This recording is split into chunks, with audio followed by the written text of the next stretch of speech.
Ankle pickers, welcome back. Saturday, fight day, pay-per-view, UFC 274, two title fights. Justin Gaethje, almost two title fights. Justin Gaethje, Charles Oliveira, Rose Namajunas, Carla Esparza. Here we go. Dan, how you doing? I'm doing unreal. I'm juiced for fight nights. I know that if you're following us anywhere, you know Reese and I just came off an awesome night of PFL fights. It got started a little slowly, some split decisions, but then finish. I had to shake John Danaher's hand. Holy shit, I was fucking starstruck, but unreal night. And we're moving into a crazy pay-per-view. As Kobe just alluded to, some awesome fights, top of the division at the top of the card. But we've also got on that main card some legends. Joe Lozon, Shogun Hua, Cowboy Cerrone. I mean, these are the guys that got me into fighting, or got me into the sport, not even fighting. It was before I started training. Got me to be a fan, but hopefully it's not the last time we see him. I'm worried. I'm always worried when we see It's possible that all three of those guys the last time. So we're not rooting for that by any means. I guess we're going to try to be pretty quick about this. So we're going to start at the top. The most critical, time-sensitive information we got is Oliveira. Vacated title at lightweight, came in half pound over, couldn't shed it in time. Just start talking. What do you got? Yeah, it does make me come off the Oliveira side just a little bit. Our listeners know that I'm very wary about bad weight cuts. I think that it makes you chinny. It could sacrifice your gas tank. It could do a lot. I tend to lean on the people that are facing someone that missed weight, even though Reese likes to point out the stat that people who miss weight tend to win more fights. This isn't not this year. 1-7 this year. Very true. In 2022. Very true. But this isn't one of those whatever Dagestani fighters missing by 4 or 5 pounds because they know they'll get a payday on the back end. Charles thought he was on weight, had to cut the extra 0.5, and while he was in that hour, Justin Gaethje is posting on social media him on the scale after rehydrating. He's 10 pounds heavier. I think the real weight advantage is going to be on Justin's side more so than Charles is, even though technically Charles is the one that's ineligible for the belt and missing weight. I still think the play of the day for that fight is the under. Kobe was saying it's minus 155 for under 2.5. I think we'll see a lot of violence. And what I said on the main episode doesn't go away. Justin Gaethje still has some really glaring holes in his submission defense, things that are like impossible to ignore. I do think it's more likely he gets the knockout than Charles finishes him now that we've gone through weigh-ins and the drama has ensued. But I like the under even more, and that's why the number is a little worse than what we talked about on Wednesday. That Justin knockout number is plus 165. That's a good number. I really think that might We've be seen Oliveira almost likely finish by punches. I mean, that was 262 with Chandler. He's that was hittable. Dustin also. He's hittable. He's not got the most unreal chin. I mean, he gets dropped even Poirier. The first punch from Poirier. Yep. But the interesting thing, and I want to mention this shouldn't factor into your betting so much, but Reese and I were looking at a situation yesterday after the UFC released their statement that said, right now, Charles Oliveira is still the belt holder. He gets stripped of the belt upon entry into the octagon. Okay. If I'm his management team, I'm telling him, you have some mysterious illness. You have some mysterious injury. Give yourself a month, cut weight again, try again, hold on to your belt. Let's have this title fight. And if I'm the UFC, I'm letting him do it. I'm not sacrificing lightweight vision. That's a crazy division, and there's just so much traffic at the top too. It's just, right. It sucks to vacate a belt. It sucks for everyone in the division. It sucks for guys like Islam that are trying to fight their way through the top competition to get there. Beneil Dariush. I mean, we're still talking about a guy who's one fight away. And we've got a matchup between Chandler and Tony that should propel the winner into the immediate title conversations, whether it's and yet we just mentioned three, four other names that are also right there. Exactly. Plus Connor vacant belt. Money. Right. A vacant belt is really bad for the UFC. It's bad for the lightweight division. If I'm Charles's management team, we're not making the walk today. Once everyone's already paid for pay-per-view money, and then all right. Yeah, we're just not making the walk. People will pay for it again. It's on the UFC. They didn't book a replacement fighter. They usually do. Let's hold it there. Let's just work our way backwards through the main card here. Rose and Carla Esparza. Dan was telling me a little bit earlier that he thinks that he's actually going to be on Carla Esparza. Set the spread, which we recorded like 3 weeks ago now. He had Rose at minus 190, I believe. Reese was a little bit lower, and that number is even a little bit lower than it was then. It's up. I'm seeing it's up on PointsBet. Oh, what is 225, it? 215. 225. Somewhere around there. But yeah, I have come around a little bit. I was never the biggest Rose fan. If you are an OG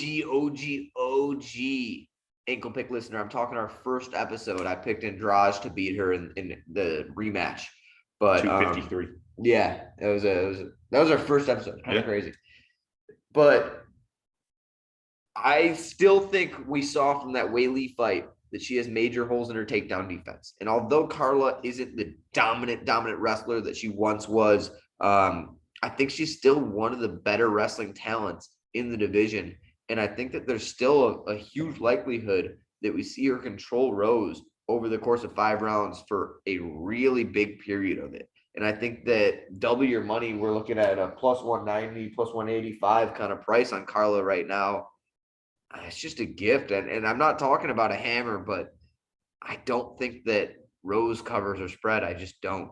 So we talked on the main episode about you potentially liking the over. You said that Carla will win at least a round, and we floated the Carla by decision, which is a plus 280 number. I mean, that's a big number. I still think that the over is the regular play, and then you don't, or the better play, and you don't have to worry about either over fight 4.5, over 4.5.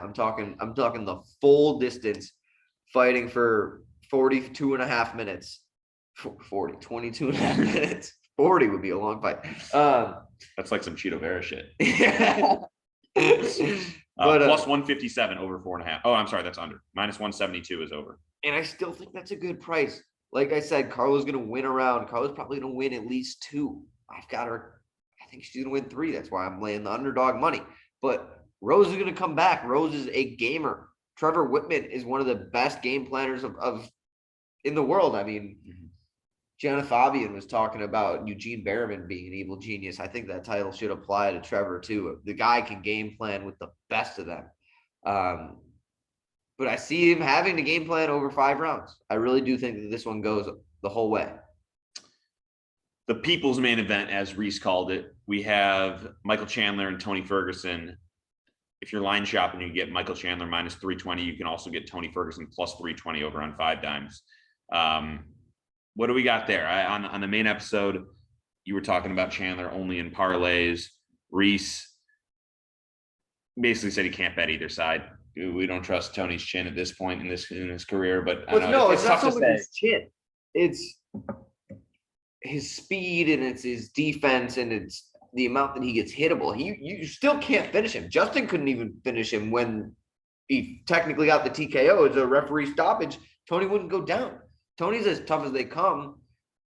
I've seen a lot of sharps actually betting the over 1.5, which is an interesting a number. It's not something that I'm super into, just because I think Chandler's going to go out there and try and go as fast as he can and hit him hard. Over 1.5 minus 182 is the best line you can get there. Not my favorite number, but I've seen a couple sharps on that, and it's interesting because of how durable Tony has proved to be. Excuse me. You saw how deep that armbar was in versus Charles Oliveira.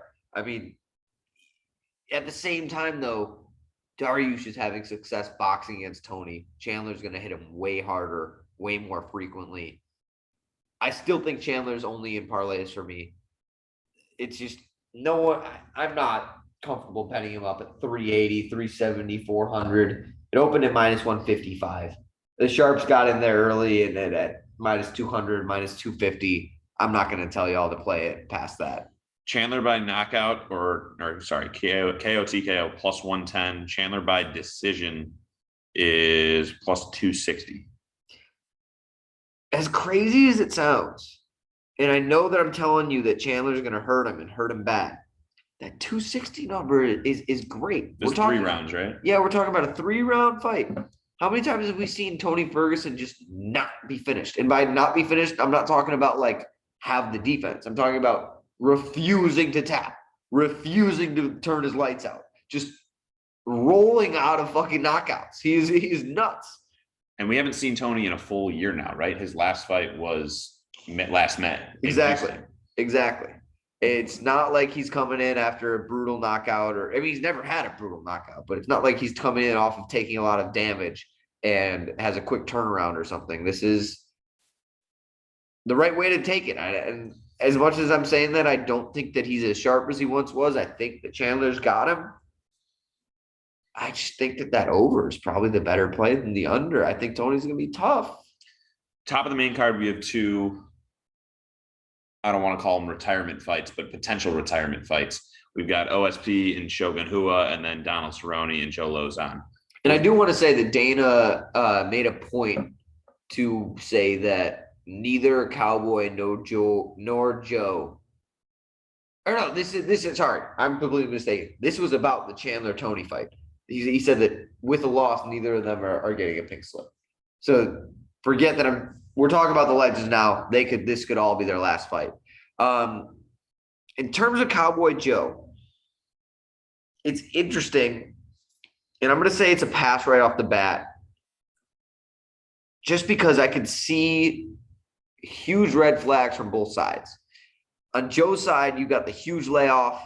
You got him being quasi-retired. And besides the JSP fight, he really didn't look great. On the other side, Cowboy hasn't looked great in the whole time that Joe hasn't been fighting. But he has been active. And so I think that the line's in the right place with Cowboy as a slight favorite, if I'm not mistaken. Cowboys minus 175. Oh, that's a little bit bigger than I thought, in all honesty. Joe might end up on a card for one unit. Lozon plus 168 is at 5 times. That's a big number. That's bigger than I expected. I thought it'd be like 120, 130. I think there's value there. I don't know if Joe's going to win this fight. I don't like betting against Cowboy, especially in the kind of west-southwest. That's where he is. Yeah, that's where Cowboys go. Right, exactly. Reese texted me he likes the under. So we've got under 1.5 plus 115 and under 2.5 minus 172. Those are the best spots you can get them. I don't think either will be on my card, but I think they're both good plays. Like I said, long layoff from both old guys, chinny. Just don't really know. On the main episode, you had OSP Shogun as a potential plug your nose and play dog. Yeah. And he looked great on the scales, if I'm not mistaken. I want to pull up that face off, but to me, he looked really skinny. Like he had been taking his health more seriously than going into his last couple fights. And plus 235 is his number right now. Exactly. And OSP is the opposite. He's just perennial fade at APP. Perennial fade plus at heavyweight, it's got a double fade. It's just like he looks so lethargic, so slow, like he's not taking things seriously. I don't know. If I'm playing it, it's small. Like Kobe said, it's a plug your nose.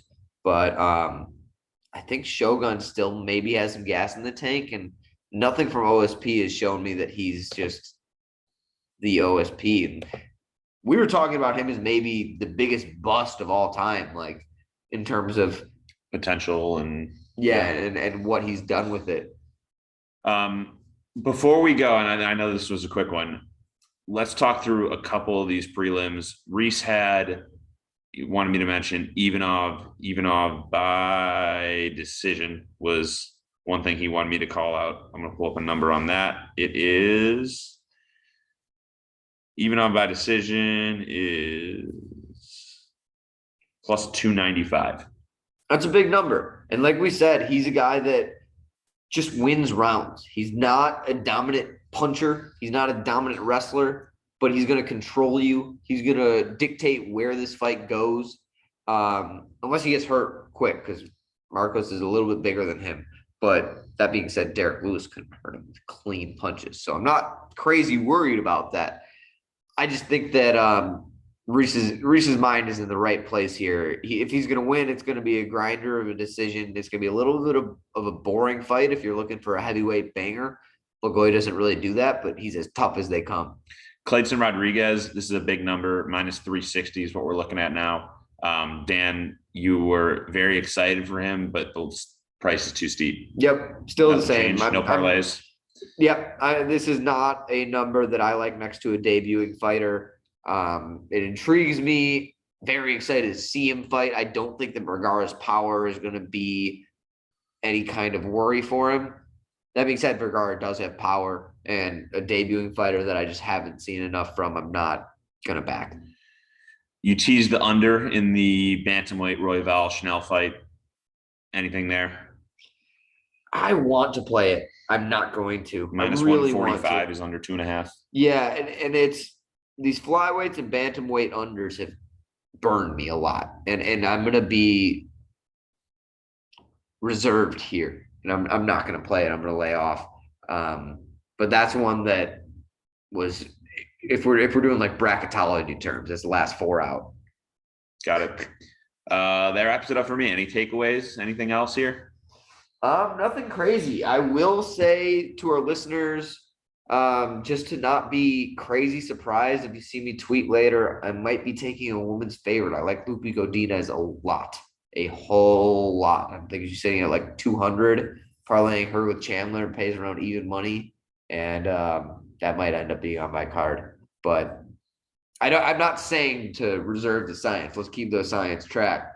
But got it. The more that I look at Lupi, the more that I think she's gonna just roll here. All right. Well, that closes things up for us. Thanks for tuning in Saturday. We got about an hour until fight time. Cheers and poha! Poha!